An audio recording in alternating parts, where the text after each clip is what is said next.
Well, welcome everybody. My name is Andy Castonguay. I'm a Vice President of Strategic Intelligence at James Brehm Associates. I've been an industry analyst focused on IoT for quite a number of years, and I'm very pleased to be here at CES in 2022. We've got a great panel today focused on IoT, but also really sort of honing in on automotive. There's so many interesting and exciting aspects of automotive. Really, CES has become a very strong automotive show, and IoT plays a huge role in that expansion and success. So today I'm joined by Ludovico Fassati, the head of IoT for the Americas for Vodafone, and also Sri Ramachandran from Somos. What I'd like to do is, Ludo, if you could introduce yourself, a little bit about your background and sort of your current focus at Vodafone, and then we can sort of continue the introductions and then start into some discussion. Yeah, so thank you, Andy, and very happy to be here in Vegas today. Good to be back, first of all, after 2 years of pandemic, so really happy to be here. So I'm originally Italian, and then I somehow ended up being the CEO of a company called Cobra Telematics, Cobra Automotive, that we then sold to Vodafone in 2014. And after that, I had several roles in Vodafone, and now I lead the team of IoT team for the Americas, so North, Central, and South America. We are a very successful little team in the US, mostly selling IoT connectivity to American companies globally, but also some solutions and some analytics and some other interesting stuff.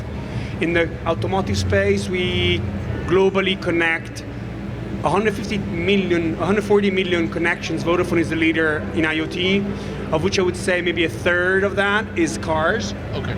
I think 1 out of 4 cars being sold in Europe and in Africa are connected by us.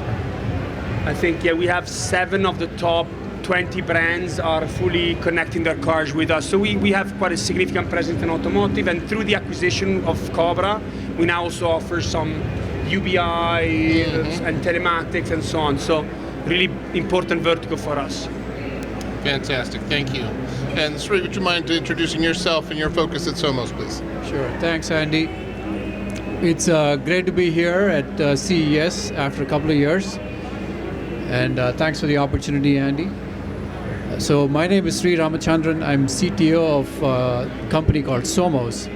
So I've been in the industry IoT for the last decade or so, and before that in voice and messaging, and with a particular focus on security-based solutions all throughout my career.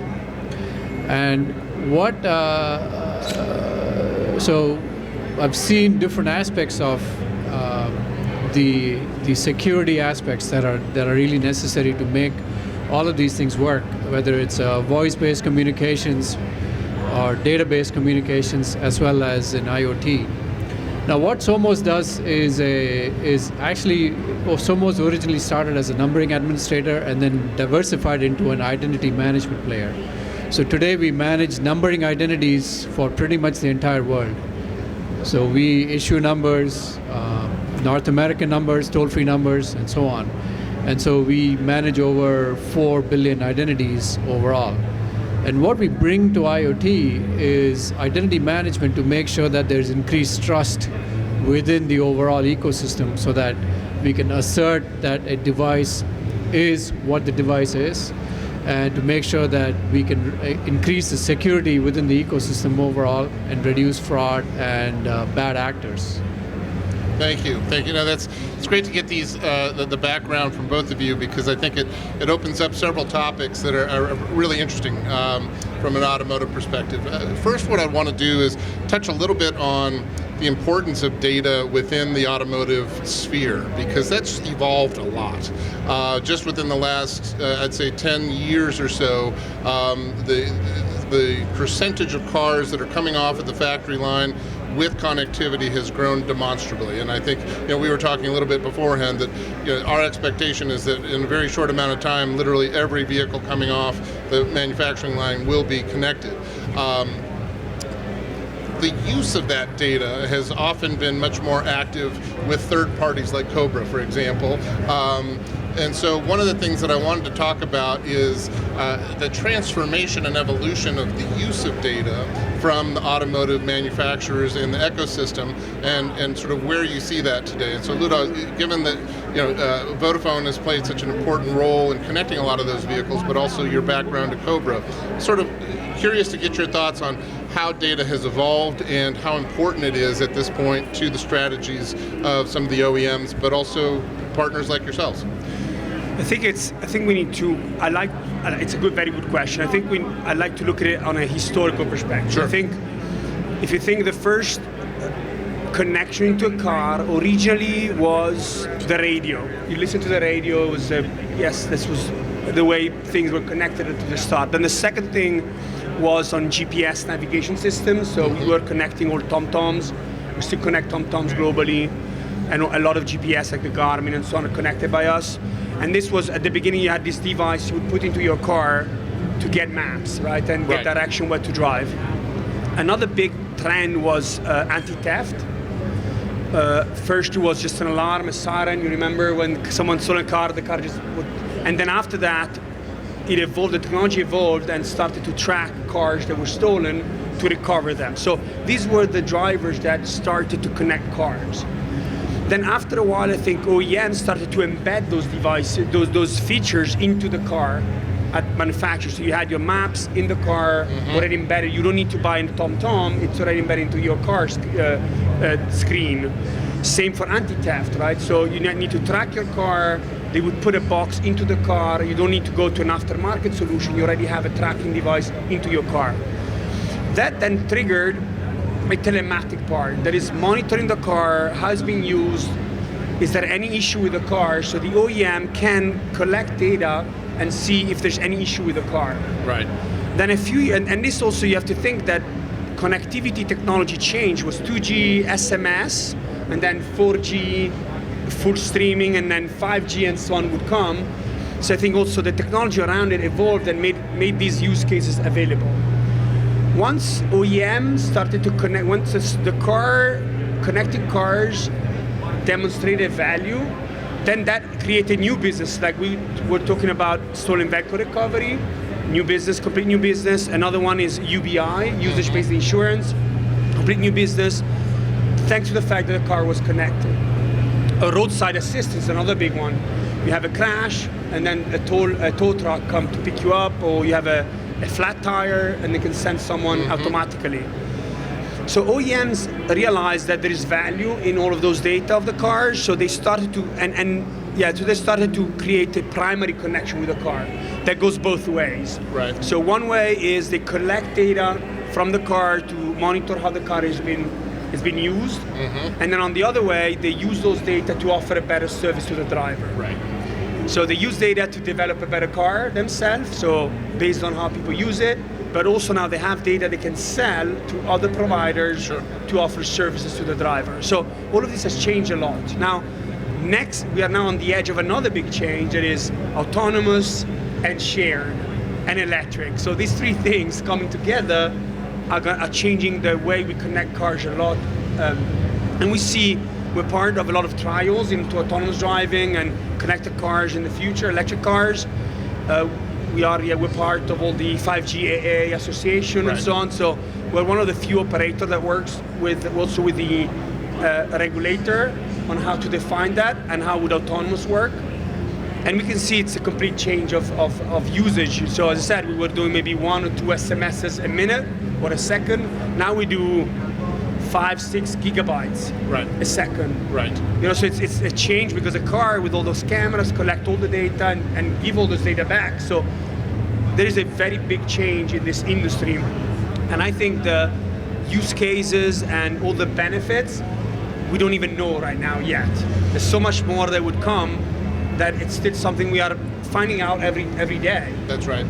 Well, and you touched, so I like the historical context because I think it helps illustrate how individuals interact with their vehicles, but also the manufacturers and third-party companies are being able to take advantage of the data coming off of that vehicle, whether it's usage pattern to understand whether it's mechanically sound, if it requires repairs, etc., or to be able to sell additional services, as you talked about, whether that's UBI, navigation, any other personalized service. And let's talk about one more thing that I forgot. Sure. Now OEMs are updating the cars. Since you used to buy a car 10 years ago, you have a ugly, what would be today, an ugly map.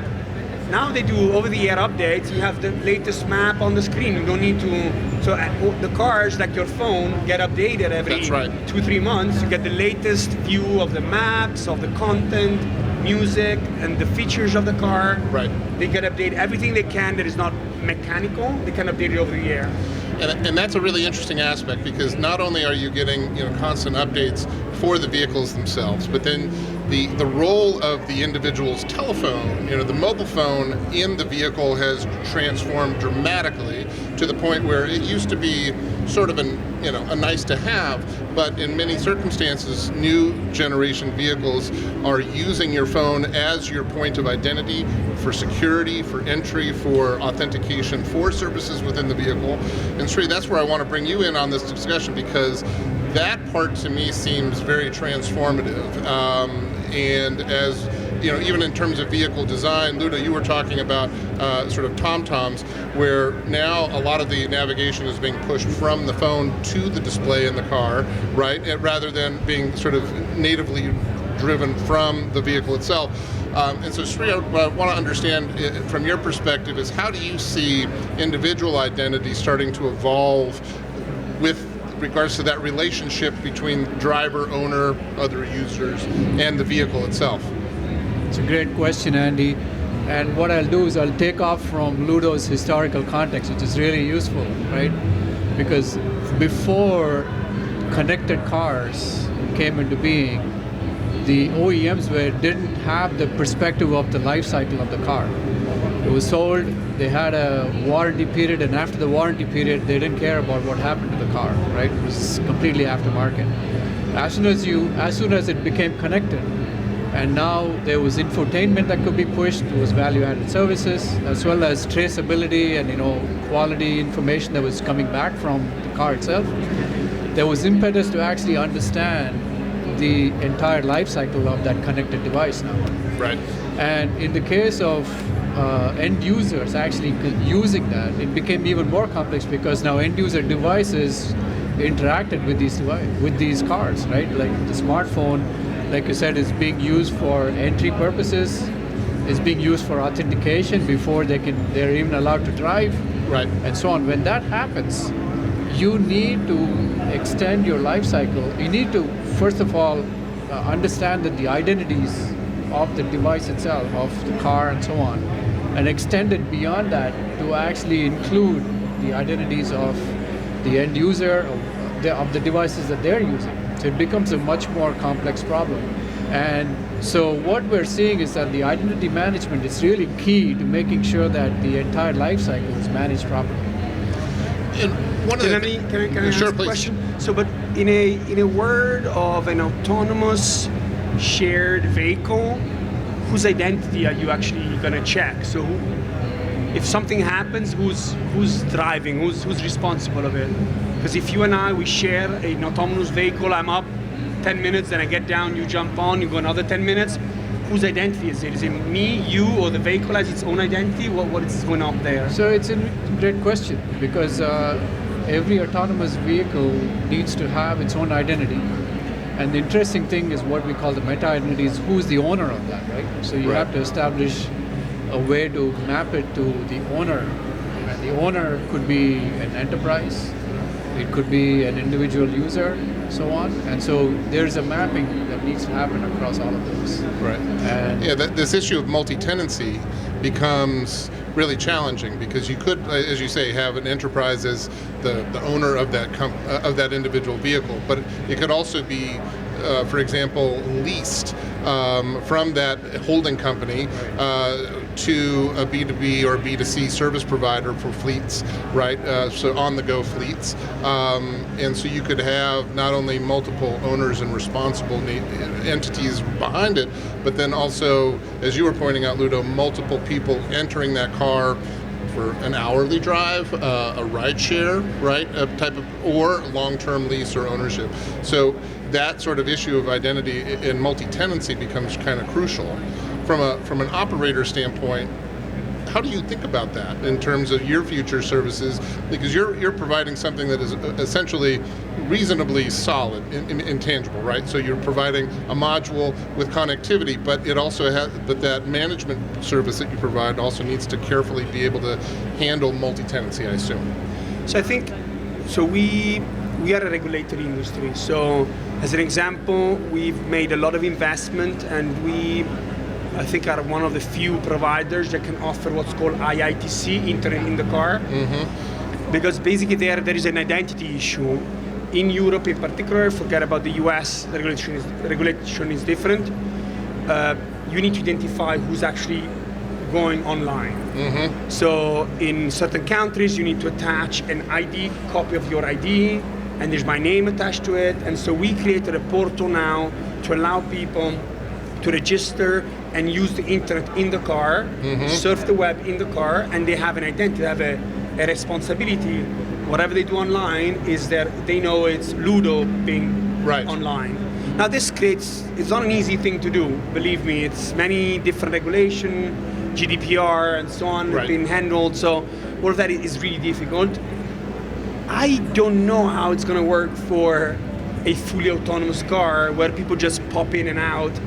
I today don't know. I don't even know on the insurance side, who do you actually insure? Like, is it you insure? Like, I'm not driving, so right. I don't think I have any responsibility if the car crashes. Right. So do you insure the manufacturer of the car? Is that the responsible? That's I think there's a lot of that where, in my view, the regulators need to come together. I know they're working on it. We're providing our inputs and trying to help with the technology, but there's a lot that needs to be clarified there right. to make sure that things are clear. Well, I think there's some significant open questions as to, one, how this market will evolve. So in the sense that traditionally we've had either individual owners or fleet owners, right? And then, so you could tie an individual's physical identity to that ownership and responsibility as you described. But then as we shift to, say, fully autonomous vehicles in the not so distant future, where essentially it's like an entertainment vessel, right? You've got a vehicle, you've got 3 or 4 people in a car, they're all sort of tapping into individual services. They may see it as a group, they may see it as each individual. You've got multiple identities. So then, Sri, do you envision that being sort of driven off of an individual's authentication on a device? And how is that sort of the key that then unlocks entertainment and informational services that would be coming through that sort of environment? Is that sort of the vision that you have of things going forward? So we kind of broadly view it as kind of 3 profiles, so to speak. Okay. Identity profiles. There is the base car itself that has its own identity profile that is going to be used by the OEM to make sure that the car is performing and all that. There is on the other side, there is the end user profile that says, I can subscribe to, let's say, Spotify in my car or Sirius XM and so on. So that's the infotainment-based approach. And then there's a middle layer, which is, especially if we're talking about autonomous or EV-based cars, an infrastructure profile, right? So that the car can go charging infrastructure, or it could be part of a broader leasing infrastructure and so on. So there is that part of it. So we view that as multiple profiles that are needed to come together to make it all work. And what that means is there are also multiple stakeholders in the ecosystem. Right. So it makes it much more complex because of that. Yeah, often we see the SIM card being used as an identification point, like because there's a SIM card in each vehicle. Right. Yeah. That SIM card is unique, has a unique number. Right. So sometimes I see that being used as an identification key. but I agree it's complicated. Right. Maybe, what about using people's phone? Do you think that would be something that would work? So you match the phone with the car, automatically you know I am in the car. That car and my phone match. Actually, that's an interesting point because the stat is that, at least in the US, 50% of 10-year-olds own a smartphone now, which means they get a telephone number at the age of 10, and probably 90% more of them are going to keep that number for their entire life. So what that means is that telephone number is already being used by banks and other financial institutions to actually enable loans and so on. Why can't we use that as another identity to actually enable a much larger suite of services that are possible, whether it's infotainment in a car or even beyond that? Yeah, it starts to change the dynamic of all kinds of things, whether it's physical authentication. So you were talking about a SIM, but which can now be authenticated with biometrics, facial recognition, or other behavioral tendencies that can sort of narrow down who's actually in the vehicle. But then it also starts to create some challenge in terms of privacy, as you were sort of pointing out on the GDPR side, of what happens in that vehicle and what can be shared with the broader ecosystem. So if we think about a company like Automotive that is, created an entire parallel network of data flows coming off of vehicles to then be sold to third parties. How does that change the dynamic of usage of vehicles? And certainly from your standpoint as an operator, do you then start to have who controls ultimately that connection? Is it the OEM that purchased it from you initially? Does that start to shift if they start to create multi-tenancy relationships on top of that, which they no doubt will? How do you play a role in that? I think that it's still undefined. I think, let's put it this way, it's still not very clear. I believe the OEMs will keep control of the vehicle. I don't think we're going to see in cars what we saw in phones, where operating system, whether it's Android or iOS, took over kind of the identity of the phone. No one really cares if you have a Sony, a Samsung, an LG phone, as long as you have an Android operating system. So Google and Apple took, let's say Google and Apple took the ownership there. I don't know. It's still up to debate. I don't think car manufacturer would allow that to happen. They got close to doing that kind of, I would call it mistake, in giving away the whole control of the operating system of the vehicle. I think there's a big push to come back. I would say mostly driven by Tesla. Tesla made it very clear who controls the car. Right. And I think also other OEMs took advantage of that to say, okay, look, we need to control that piece, or we're just going to be a bunch of pieces of iron with wheels. Right. And we're just going to be squeezed down to no value. So I think there's a shift, and the big Amazon, Google, Apple are working with OEMs themselves now to try to find something that works. I saw a lot of announcements in the recent couple of months, even today with AWS, with Stellantis, I think it was today or yesterday. I think these companies are trying to work together to try to find a way where there is a good understanding of who does what, and no one takes the actual complete lead over someone else. Let me add another thing, is that I think the advantage of these OTTs working with OEMs that they are good at creating ecosystems. As Sri was saying before, a car producer was producing a car, selling it, forgetting about it, and then now instead you see the Amazon, the Google, and Apple are very good at creating ecosystem where other companies can create apps and offer services to the end user. Using their platforms, and I think OEM would take a huge advantage of that. A lot of services would be created using car data, so the car manufacturer would benefit from selling those data to other companies that would create products that their driver would love to use, or content and so on. So I think we're going to see all of that come together. I am extremely optimistic. I think we're going to have a much better experience when we move. Right. Cheaper, more sustainable, better in every form, safer. So I'm really optimistic on that. But a lot of things need to come together. The only thing that I think is still a little bit behind is the regulator. I think we need someone that set rules, probably globally, Right.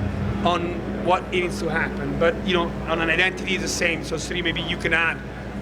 I don't know who, like how someone need to set. This is how you define identity of a driver or a car. I guess I don't know. Right, because we've talked about the chasm that sometimes exists between European regulation and U.S. regulation, and then when you start to push into other markets like Latin America and China, India, etc. It's extremely complicated. So, Sri, from your perspective, how do you think about how that might evolve, particular to vehicles, but also sort of the individuals inside them? Yeah, that's a great question. So I'm not sure if there's going to be a global standard yet, but I can see the beginnings of that. So we all know robocalls. We hate them because we probably get 24 of them every day. Not intended, it was just spam calls, right? So there was an effort started by the Standards Committee here, and the FCC sponsored it, and it was to mitigate robocalls, and which was to say that every enterprise, when they have phone numbers, till now it's been just a spreadsheet managed by the IT manager. Now you actually have to lay claim to it, to say this is yours, because otherwise some other bad actor can spoof your number and make it look like it's coming from your enterprise, which is bad. So now you actually have a way to say, I claim it, this is mine. And the opposite is also true. If you don't claim it, somebody else is going to, which means you can actually see the distinction between good numbers and bad numbers, right? Fraud and all that. And we believe identity, and this is a phenomenon that's slowly taking hold, which means the ability to assert your identity is really important. And that is what is needed for automotive, for broadly speaking, the entire IoT ecosystem. And that's where we're coming from, which is giving enterprises the ability to assert the identity of their own devices, the devices that they're actually using to pull data from, and essentially running their business. Yeah, there's an interesting element which is also sort of taking place over the last couple of years with the pandemic and the shift in all of our behaviors, right, in terms of shopping for food and products and so on. And I've been on a few calls recently with people trying to organize some efforts from the retail side of the equation to create a more engagement-focused experience within the vehicle, because people are spending more time in their vehicle, ordering more things from their vehicle to be picked up, to try and actually create an experience in the car with sort of a coalition of very, very large retailers, I should say, that are trying to then convert that into a much more active buying space, but also coordinated with the vehicle's trajectories and likely arrivals, so that things are more automated, and so that you're not spending as much time trying to pick and choose a particular time of when to pick something up, for example.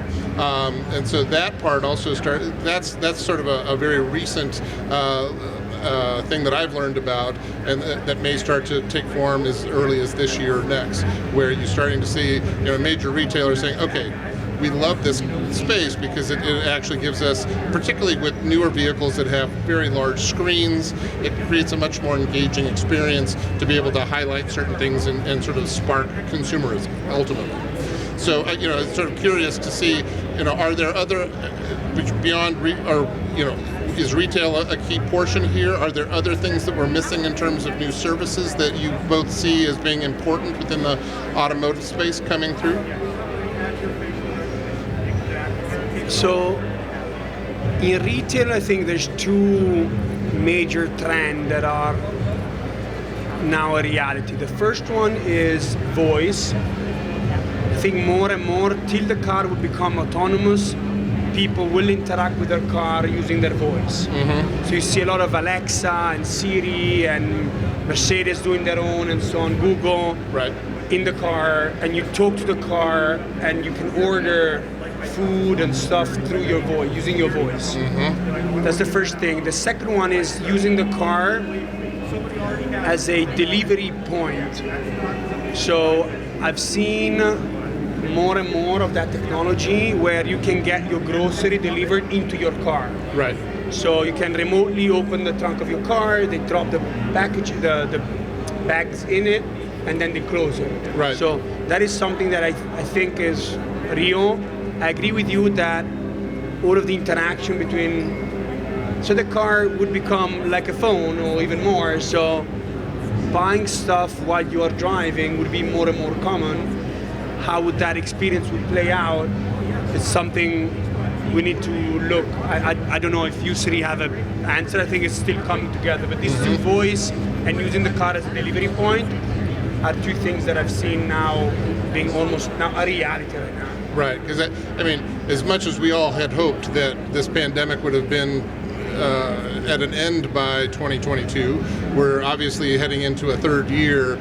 So some of these sort of adaptive behaviors that we've developed that we thought were sort of short-term have now been with us going on 2 years, and really starting to become more ingrained. And so, Sridhar, I'm sort of interested in your perspective on how this transitions. Yeah, so till now we viewed personalization of an automobile purely as something that you change hardware. You pick the paint, you pick the tires, you pick the leather seats or whatever, right? That's the thing. But if you look at the rest of our lives, we view it as software personalization. I download the apps that I want on my phone, right? But I'm still unable to do that for my car. So that is the one that has to change. I think what we're getting towards is the fact that the automobile that I own is going to be completely personalized for me based on the apps that I want. I don't want the music app that comes with the Tesla. I want to download my own app. Right. Right? So that's the approach that everybody is moving towards, needs to move towards.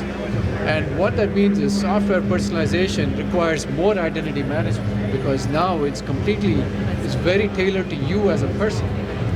And imagine if you ever were to sell the car to somebody else, or if you were to get into a lease car, or if you get into a rental car and you want to personalize it for you, right? How difficult it is. Those transitions all require more identity management. Right. Yeah, I just recently spent a couple of weeks driving in Spain for vacation, and had that exact challenge of getting into the rental car and seeing literally 5 different phones that had been paired by previous renters, and trying to wipe their entire existence off of the memory so that I could then install my own. And so that transition, not only in terms of app but ultimately identity, because many times that vehicle is trying to actually ask permission to pull all your contacts and all your messages off. Exactly. So you're not only your individual identity, but all of the data that's associated with you can sometimes, unbeknownst to you, be transported onto the vehicle that you're renting. And we don't trust the car enough to actually allow it to suck those contacts, right? So we say no. Hopefully, yeah. But going back to your question on the pandemic, another recent announcement I think is interesting is people working in their car. I saw an announcement of Ford with Salesforce, I think it was like 2 or 3 weeks ago, where you can start doing your own job if you are, a small fleet man, a small delivery guy, right, with your little truck, and you spend most of your day in it. You can work from your truck, and then you can do your invoicing from it, your payments, your taxes, right, all of your working cloud, being managed from the car. And which only makes sense because so much of work has shifted to being remote or gig-oriented, individual contractors, that particularly for the construction industry, exactly, and service industry, the vehicle is not only literally your office space, but is oftentimes your core expense and tracking mechanism. So if you're going into someone's home to make repairs, your car could actually be the nexus of a lot of that information to be able to do your accounting properly, bill properly, etc. Now the one interesting shift that we're seeing obviously is the electrification of the overall fleet. Still low numbers, but we're gaining speed here fairly quickly. How do you anticipate the electric shift towards EVs and charging stations changing your business, Ludo? In terms of like how big of a piece would you imagine Vodafone playing in the electrical charging infrastructure and the vehicles themselves? It's a good question. We're looking into it very actively. We today connect the cars and connect the charging stations. A lot of charging stations are connected by us globally. So we connect both points. Now the point is that we're trying to make is that all of these cars are generating now huge amount of data. Are really all of these data need to be sent with a cost that implicates, regardless of what you pay for connectivity, it has a cost. Right. So why don't we think of doing the charging station like a Wi-Fi hotspot, where the car offloads the non-immediate data through that kind of while it's charging to a cheaper network, maybe during the night, where there's less use of the cellular network, where we can make more aggressive pricing. All of the operators, not only Vodafone, like also the US operator and so on, during the night we can use better optimize the network. Right. So that could be an idea, so that only the data that are key to be sent while you're driving are being sent, and all the rest instead are stored in the car and then offloaded at the end of the day. So, or while you're charging. Right. So that's kind of an idea. So essentially, dynamic prioritization of data. And then, would you imagine that the charging stations themselves, over time, also then become a Wi-Fi extension? Yeah, that's the point. Yeah. The charging station becoming a Wi-Fi hotspot. Now, the other interesting thing is that all operators have antennas spread across cities and countrysides and so on. Those antennas are connected to the grid for power.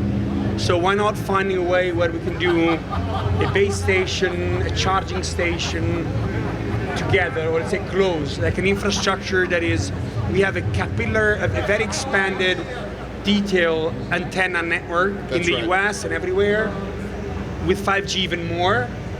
Those antenna needs power. Right. Why don't we combine power and connectivity together so that we can create a charging station where, as I said, a car comes in, get charged, and offload the data that are not urgent to be sent out.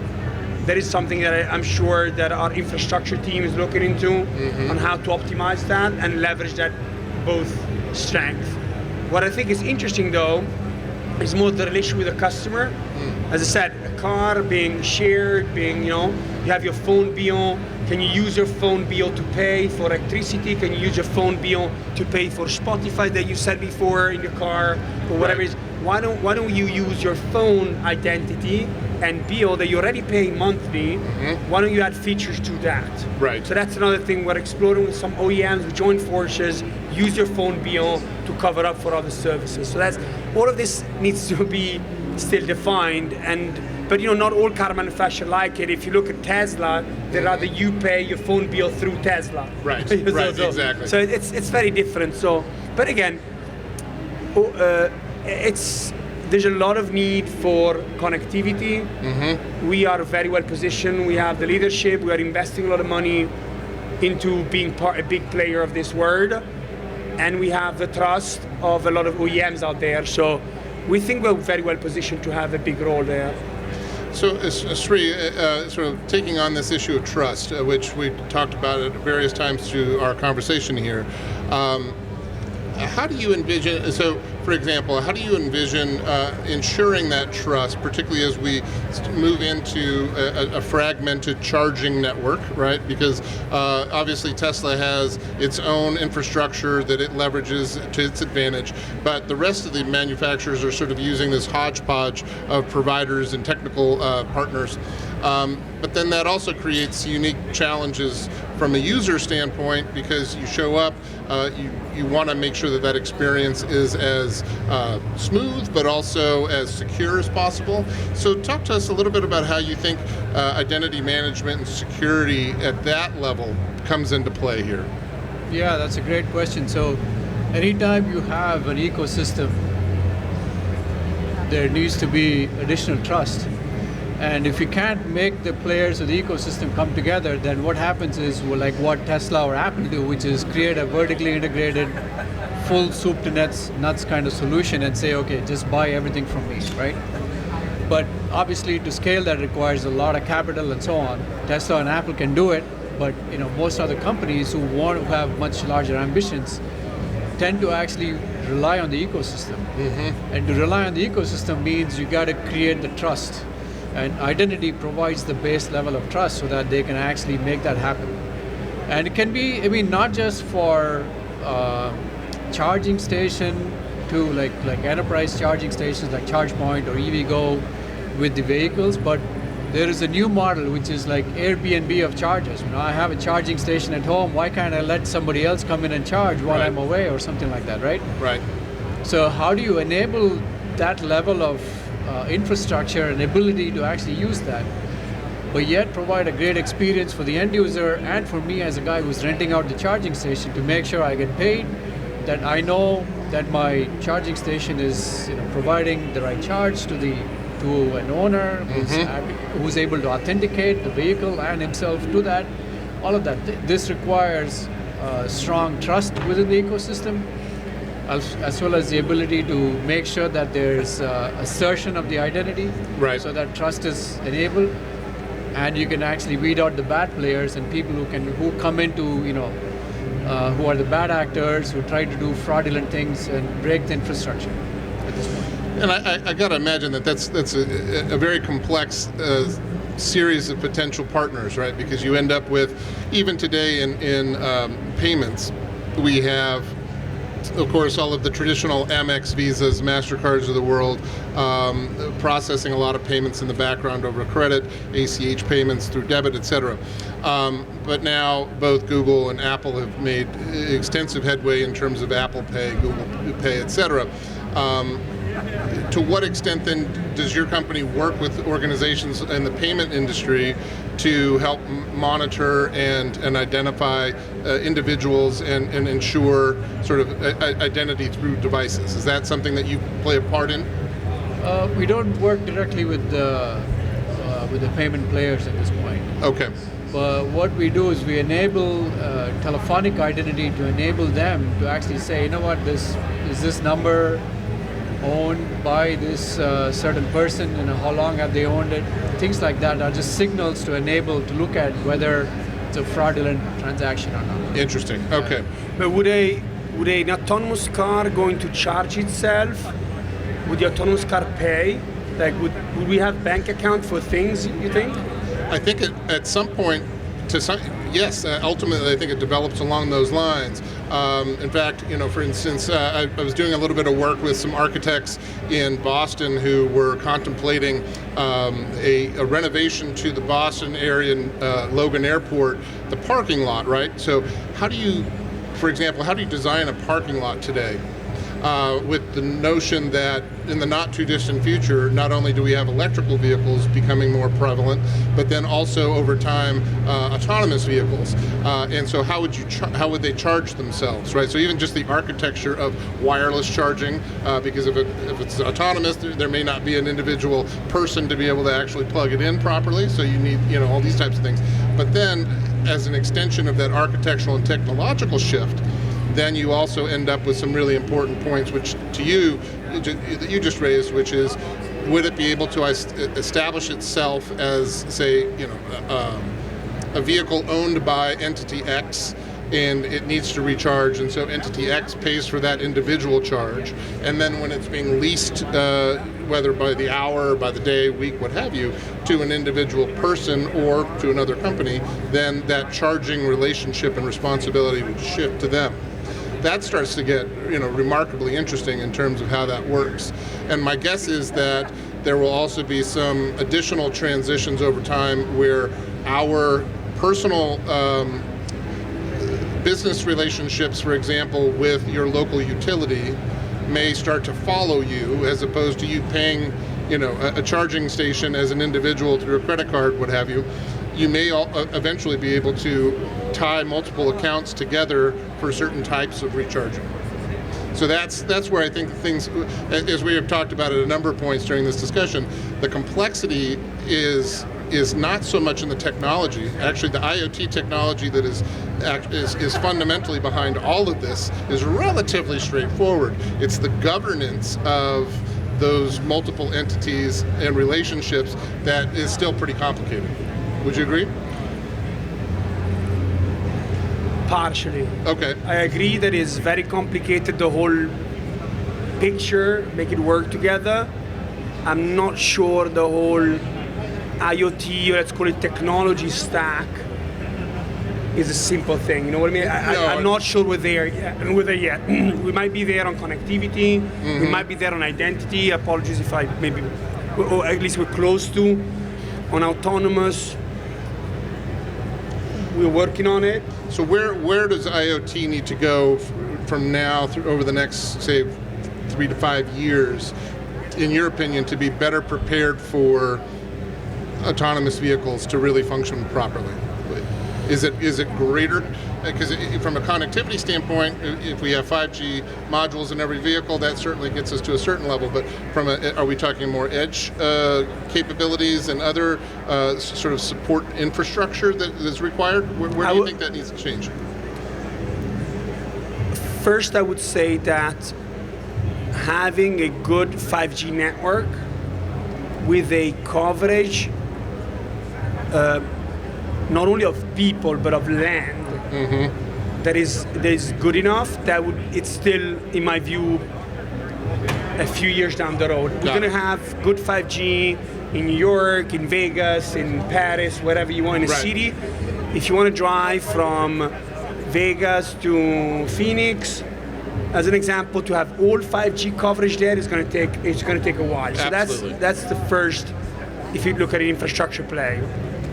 Now, what I see more complicated in the IoT space is making things to be allowed to talk together to each other. So you're going to have connected infrastructure, whether it's a charging station, a connected road, a traffic light, all of those things that need to talk to a car, that at the end needs to talk to your phone, then needs to talk to an antenna or the edge of the cloud. So all of these things need to speak the same language, be coordinated on the same technology advancement to make it optimized. Right. So all of these things, and the security on top of it, and the identity on top of it, so all of these things need to come together. Right. So are we there? No, I think. Okay. Do we know how to get there? Kind of. Are we going to be there? I think yes. Right. So I'm not entirely worried, but there's still a lot of work that needs to go into it, and we are working hard on it, and I think we're going to make it. The regulator also would help to give guidance, would help. If not, we do our own, and then someone else does something different. We're just trying to make things as easy to work as possible. Right. Well, and I agree with you that there's still a long way to go. I mean, in the U.S., it's been the case for many years that population coverage has been 95, 99%, depending on which, what level we're talking about.